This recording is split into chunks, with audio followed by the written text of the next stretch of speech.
Hey guys, if you're ready to set up a Shopify store or just curious about how it all works, then you're in the right place. I'll guide you through each step to get your store up and running smoothly. And just a heads up, Shopify has an awesome deal right now where you can grab yourself a 3-day free trial, and then it's only $1 a month for the first 3 months. It's a great way to try things out without a big commitment. So with that being said, let's dive in. So once you log into Shopify, you're going to be greeted with a couple of questions. Now, we don't need to go over these because that's why I'm here. We'll be covering all of these things as we go throughout this video. So all you have to do is go down here and click on I don't want help setting up. And this right here is your Shopify dashboard. Now, don't get overwhelmed by all the items on the screen. What I want you to do right now is scroll or move your mouse to the left-hand side and click on Online Store. Now, this is where you customize your store. And so before we can do that though, what we need to do is we need to scroll down to the bottom of the page and click on the Visit Theme Store button. In the theme store, you have well over 222 themes to choose from. So it might help to specify based on the industry on this left-hand side.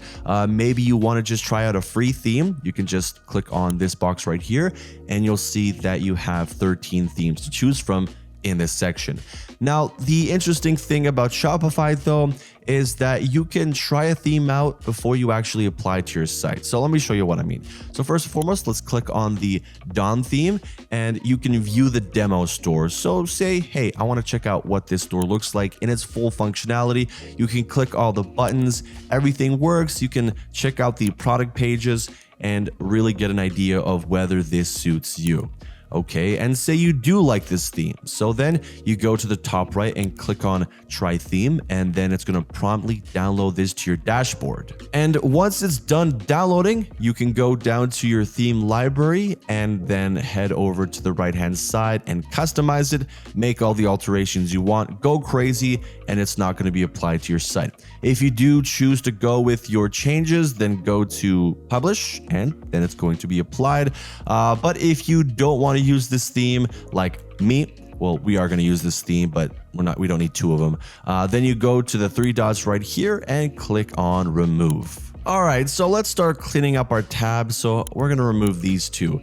Now, I do that because we're going to need to right-click on Customize right here and open this link in a new tab because it's going to provide us an ease of access for when we go between our dashboard and the theme editor. So let's go over to that tab right now. With the theme, there's a couple of basics that you guys need to know about. So first and foremost, we have the header, which is where we're going to place the rest of our menu later on. And then at the bottom, there's the footer, which is where I typically place my policies, but we'll get to that. We'll cross that bridge when we get there, okay? And then we have all the content in between, which is where we're going to spend most of our time.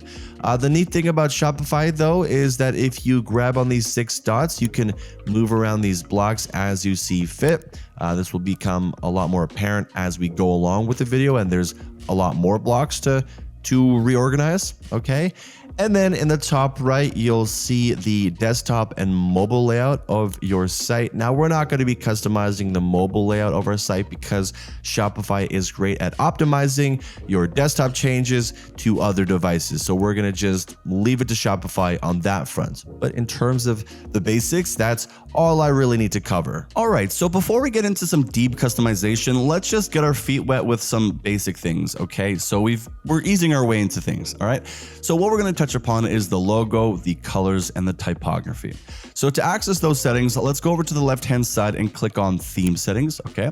And here are those 3 things that I mentioned. So we're going to click on the Logo tab, and to transfer any photos to Shopify, all you got to do is click on this little box here, and then go to wherever your folders are. I highly recommend organizing all of your product images and whatever photos you have into folders so that it's a lot more convenient for you. But regardless, take your photos, drag and drop them into Shopify, and once they're uploaded, you just click on the one that you want, go down to Done, and then it's going to update on Shopify. Now, we don't have too many customization options for the logo settings besides the desktop logo width, but if you want to get into some more detail, click on the header, and then you're going to have a lot more options. Now, for me, I don't necessarily find it too important to customize the placement of everything on the main menu or the menus. Of course, it's important to get that in order, but I'm not going to go crazy over customizing every little detail. So the things that I typically touched upon is the desktop logo position. So click on this to change where the logo is placed. Now, what I like to do is put it in the middle center, because it's just a personal taste. I don't know why, it just really works well with me. And the next thing that I like to touch upon is the sticky header. So you can either have the, so I'll show you. So as you're scrolling down, you've all been on websites, the header typically just stays at the top. But if you scroll up, you like to have access to the menu, right? And that's what I like to do. So I keep it on scroll up. You can always change it to always or always reduce logo size. So it's totally up to you. But in my case, I leave it on scroll up. And the colors here, this is a great transition. So whatever section you click on, you'll have the color section pop up on the right-hand side, and you can open up those tabs from the right. However, if you want to add new color schemes, you're going to have to go to the color tab over here. So we're going to go back here. We're going to close the logo tab and open up the colors. So these are default colors that come with whatever template or theme that you choose. So these colors might not be the same ones for you, but regardless, if you want to change your color schemes, then you can click on it from this tab or the tab that we were just on, and you can change it from within there. So you click on the scheme, and then you can click on these circles and then go crazy. All right. However, if you want to add another color scheme, then click on add scheme, and then once again, go crazy. So we'll leave it at that. Pretty simple stuff once you get the hang of it. All right. So you can see how I added a scheme here unintentionally, but yeah, it's a good way to show you how that works. And the last thing that we're going to touch upon is the typography. So you have your heading fonts and then your body font. If you're not too familiar with what that is, well, you have your heading font right here or right here. And then any text below the heading font in that particular section is going to be, I don't know why that's popping up, is going to be the body text. Okay, so we're going to go back to this gear. Now, we're going to change the heading text by clicking on change, and then we're going to select one from here. So let's go with, I don't know, Allegria. Now, it's crucial to know that you have to click on select down here. Otherwise, it's not going to save your changes. And you can see how the heading has changed. And you can also adjust the size of that font. And then down below, the same rules apply for the body text. We're going to choose, let's go with Aleo, and then make sure we click on select to save our changes. So those are the first, basic level things that we needed to customize. Now we can go a little deeper, but always remember to save your progress. And now what we're going to do is add our products. And to do so, we're going to head back to this tab and then make our way down to the products tab and then click on add product. So first things first, let's add our title. Down below is the description. So you can either write your description yourself or use Shopify's AI text generator tool. So click on this right here. You can write whatever keywords you want. I'm going to input the title of mine. Down below in the tone, you can change the way that it's written from any of these options, or you can write a custom tone. After that, click on generate, and then you can either generate it again if you don't like it, or keep it. We're going to keep it in this case. For the media, it's very similar to the logo thing that we did. So we're going to go to the archives and take the photos of this item. Hold on, come on, let's highlight. There we go. And we're going to just drag it into this box. Moving on to pricing now. So right here, I'm going to input the current price of my item. And then this field, the compare price field, isn't something you're always going to necessarily fill because this is only if you have a discount. So for example, if the previous price was $200, then it's going to show that it's on sale for $150. Okay. And the cost per item right here, this is simply the amount that it's cost you to produce this item, and you can calculate the profit based off the price and whatnot. Moving down here, keep this box check marked. The shop location is, well, wherever you are located and how much you have on hand, how much stock you have on hand, that is. the continue selling when out of stock thing. So I want to briefly talk about this. So I'd only checkmark this once you have some more experience and if you know that you can restock at an inadequate amount of time. Because if you don't checkmark this, then the system, Shopify, is going to assume that you can sell more of this. But if you know you can't, then I'd leave this unchecked, because you can either keep your credibility and just, admit that you don't have it in stock and let the customer know, or you can restock it in the amount of time and gain more sales. But this all comes with time, so I don't want to overwhelm you with that. But I just want you to know to keep this in consideration. And this right here is why I really like Shopify, because once you fill your fields, it's automatically going to update the category meta fields. And why this is great is because it makes things a lot more convenient for us once we add our variants, because it gives us a list of categories to immediately add, such as the color. Now, for the color, you can either click the box and you can leave it as is, or you can add more colors just by clicking underneath and selecting from the options here. You can also add other colors if they're not listed here. Once you're done with that, make sure you click on done. Otherwise, once you save it, it's going to give you an error thing and it's just inconvenient. And I'll give you another example. So we're going to add shoe size. So shoe size is right here, and we go into this box. So the format is a little different, but the idea is the same. So we click on add shoe size. It gives us a couple of the default ones, but if we want to add our own, such as, let's go with 8, we click on 8, check mark on this box, and then click done. And that's all you really need to know when it comes to adding products and customizing the fields. Now what I'm going to do is I'm going to save this, of course, you should too. And then I'm going to add the rest of my products, and then we're going to get into making collections. So with that taken care of, let's go back over to the left-hand side and start making those collections. Now, it doesn't require as many steps as the products, thankfully. So I have to include my title. So I'm going to make the jackets first, and I have the other two, which would be the sweatpants and the footwear, but I'll do that off screen.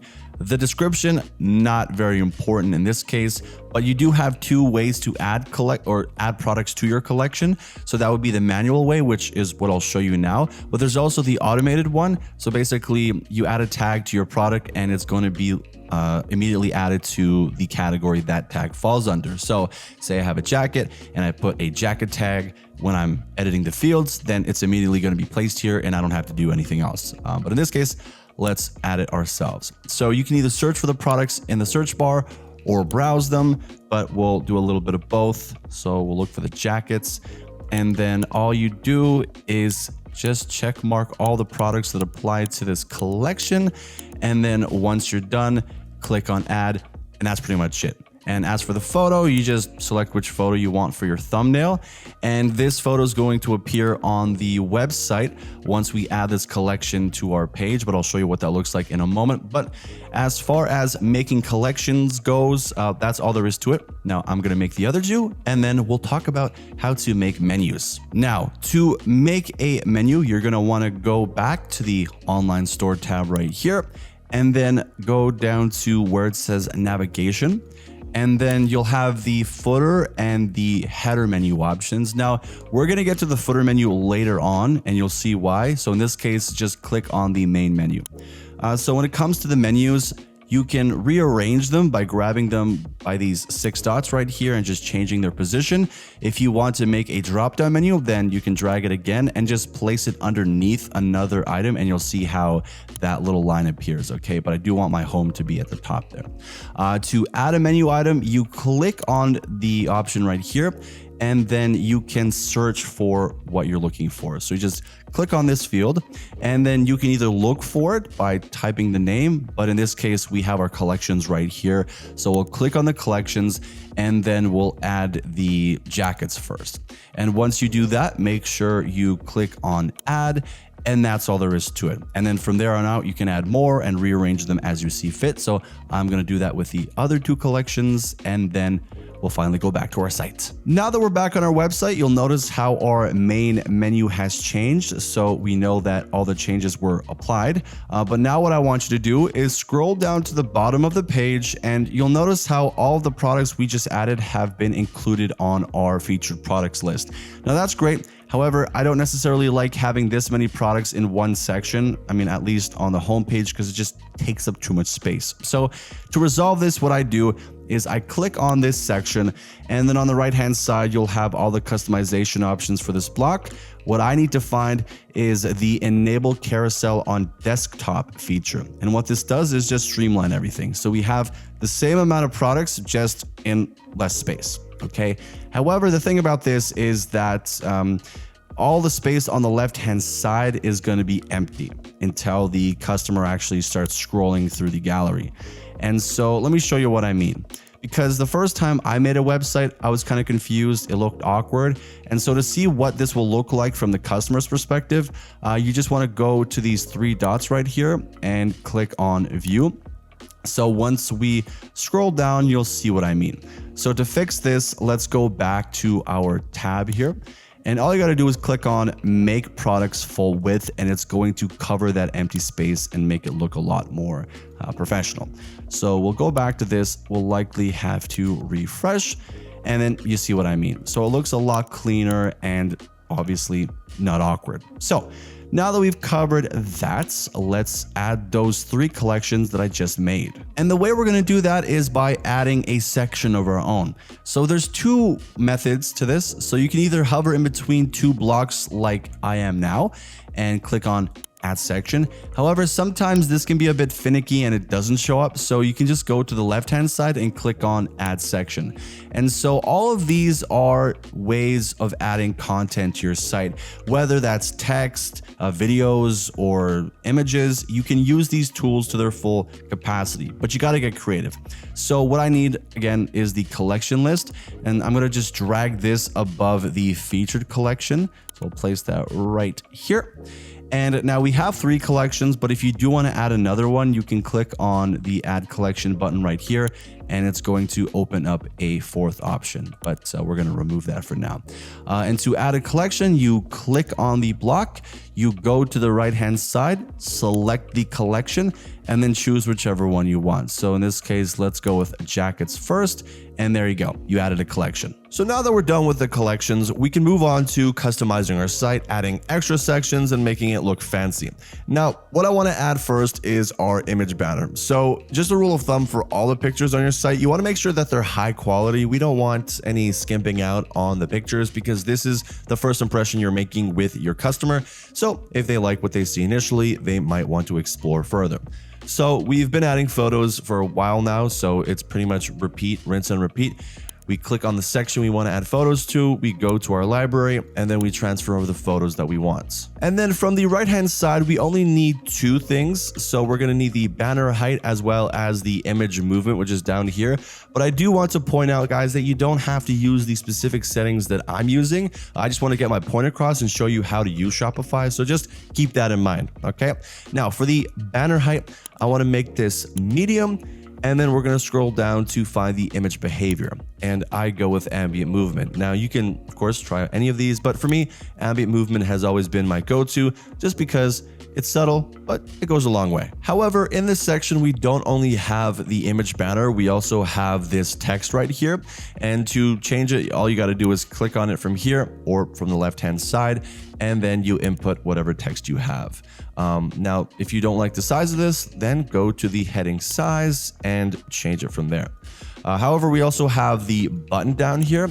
So with the button, it's very similar. Now we just click on it, and then we have the first button label, which is the text, and then we have the first button link. So basically the process is very similar to what we did with the menu. So you just click on this bar, and then you find whatever you want to link this button to. Furthermore, we're going to add another section above the collections and below the image banner, and what I'm going to include is an image with text. We're going to be promoting some sort of item. Fortunately, it's November, so we can use the Christmas crutch to promote products. Okay, so we'll add a section from the left hand side, and here we go, image with text. Now you'll notice that on the right side there's a lot of customization options, so we'll touch upon that. But first, what we need to do is we need to take this image with text and place it right here. And then I'm going to add my image. You already know how to do that, so let me just cut away from that. Now, most of these customization options are just based around alignment. So for example, you can move the desktop image from the left to the right. One thing that I like to do is have a couple of image with text blocks and just alternate, this block is going to be on the left and then the other block, the picture is going to be on the right, and so on and so forth. You can also rearrange where the content is aligned. So not to go into too much detail, but you do have the option of kind of getting creative with it. For this text right here, you just click on it, much like we did with the image banner, and then you change it. But now this is a little too large, so we're going to make this a little smaller. So that suits me just fine. And then for the text right here, I'm just going to quickly click on it, and then I'll write what I have in mind. And then for the button down here, we're going to do the same thing we did with the shop all button. That is change the label. And since I don't have an actual collection specifically for this, we're just going to link it to all of our collections. Now, I talked about the color schemes earlier on in the video. However, I didn't talk about how to apply those color schemes to your site. And the way you do that is just by clicking on whatever section you want to add color to. And then you scroll down until you find the color scheme area. And so you have two options. You have the color scheme, which is the border color, and then you have your container. Now it might look like all of this is one block. However, behind the scenes, the algorithm understands it as two different blocks. So you have the background and then you have the container. And let me just show you what that looks like. So to change your color scheme, click on change, and then you find whatever color scheme you want. We're going to go with this one, for example, and you'll see how the border changes. And then we'll undo this. And down here, you can change the container color scheme. And if we go with the same scheme, or we'll go with black, I guess, then the container itself changes. So that's how you play around with the color schemes. So keep in mind that there are two different containers or blocks within a section to change the color for. So now that we've done that, I'm gonna add another image with text block, and you'll see how I played around with the colors and the alignment. So I didn't do anything remarkable here. As you can see, I just inverted the colors and alternated the position of the content, and then added this little overlap detail. And actually, the way you add this overlap detail is just by going to the section in particular and then scrolling down until you see the content overlap feature, and then you can choose whether or not you want to include that. But as far as our website design goes, that's all that we have to cover. Most of this is just getting creative and trying new things out. But now you know how Shopify works and the things that are available for you to use. And the next section is all about the settings side of your site. So the payment methods, the policies, markets, so on and so forth. And to access that, we need to go back to this tab and then make your way down to the bottom left and click on settings. All right, so now that you guys are here, let's make our way down to the payments tab and then click on choose a provider. Now, this is the most important side of things because you need to link your accounts with your banking information so that you can accept payments and orders. Now, whichever one of these third-party providers that you use, you're gonna have to make an account with them and then set up your payment details through them, okay? So once you click on one of them, all you're gonna have to do is install, and then afterwards go through the process of creating your account and then linking your banking information to them and verifying that. The next tab that I want you guys to go to is to markets down here. You'll notice that you have two individual markets set up. So you have the primary one, which is where your store is set up in, and then you have international. Now, we need to set up shipping rates for specific countries, and the way we can do that is by adding markets. So you go to the top right here, and then you'll see a list of continents and countries. So you can select an entire continent by check marking this box for the continent, and then all the countries are going to be accessible to you. However, if you want to sell to a specific country, then right here, look for that country. So we're going to look for the United States. All right. So we're going to add the United States. If we wanted to group a couple of countries together, we can also check mark the other ones and then have the shipping rate be the same for that group. But in this case, we're just going to leave the United States. And up here, we're going to name it. So we're going to have it as the USA. And then that's how you add a market. But our work isn't done yet because we need to go to the shipping and delivery tab to set up a shipping rate. Once here, go to the general shipping rates. and then make your way down to the shipping zones. Now, here we have the domestic shipping zone as well as the international. So we need to add the United States. And to do so, click on Add Shipping Zone right here. And then you just search up the name of your shipping zone. So for example, if I added the US, Canada, Mexico, I might have named that North America, or for Europe, Germany, France, England, Western Europe. Okay, so that's just an example. And from the United States, we can also sell to specific states or the entire country. We're going to sell to the entire country in this scenario. And then once you're done, click on Done.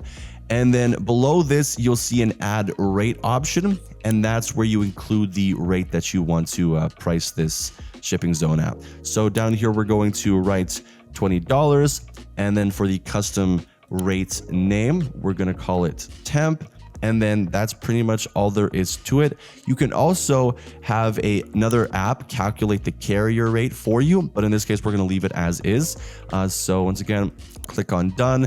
And that's all there really is to it when you want to add different shipping zones and shipping rates. As for making new profiles, well, you go back to the previous page and then you click on New Profile and you name this profile. And then in the products, you find the products that you want to include in this category. And then afterwards, you add the shipping zones by clicking on Add Shipping Zone. You find them, and then the process is largely the same as what we just did. You add the shipping rate and so on and so forth. And lastly, we have the Policies tab at the bottom here. So most of the policies have a template that you can insert and follow. So let me show you what that looks like. So if we were to go to the return and refund policy, we have the insert template option. Now, I still highly recommend, actually, it's mandatory for you to go through this and make sure that it complies with rules and regulations so you don't get into any problems later on.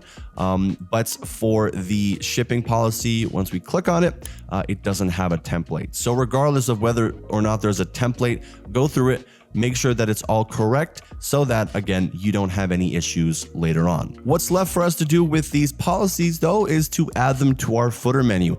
And the process is exactly the same as what we did for the main menu. You just go to Online Store, head to Navigation, and then go to the footer menu.